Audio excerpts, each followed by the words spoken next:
پوښتنه بل کوېشن زموږ دا دی که تاسو نن سبا وګورئ په سوشل میډیا باندې یو داسې یو ټرینډ چلیږي چې په میخه باندې کوم دا قرباني نه کیږي. د دې په هکله باندې اسلام څه وایي او تاسو په دې په هکله باندې څه وایئ؟ وطنزي ورور د دې نه مخکې زه تاته یو بله خبره وکړم. دا کوم خلک چې وایي په میخه باندې قرباني نه کیږي که نه، زه به د دې قربانۍ مسلې له وروسته راشم، د دې نه به مخکې یو بله خبره وکړم.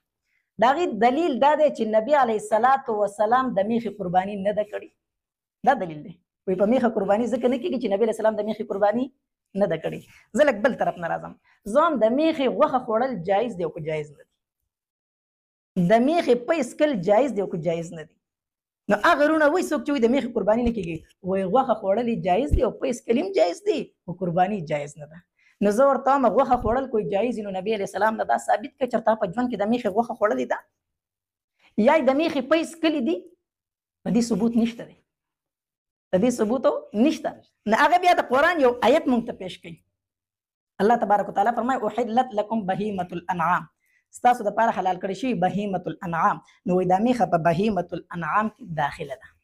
د دغې آیت نه هغې څه نیسي؟ دلیل نیسي. نو مونږ وایو دکه بهیمة الانعام د قربانۍ دپاره هم راغلی دی. الله تبارک وتعالی سوره حج کې فرمایي چې ولکل امة جعلنا منسکا، د هر امت دپاره مونږ قرباني ګرځولې ده. او بیا وروستو الله تبارک وتعالی د قربانۍ هغه څاروي ذکر کړي چې په کومو څارو قرباني کېږي. نو فذکروا اسم الله علی ما رزقهم من بهیمة الانعام. مخکې وایي تاسو دپاره بهیمة الانعام حلال کړی شوي دي، وروسته وایي قرباني وکړئ د بهیمة الانعام. نو ګوره هغې وایي میخه ځکه حلاله ده چې قرآن کې الله تبارک وتعالی فرمایي دا بهیمة الانعام ده.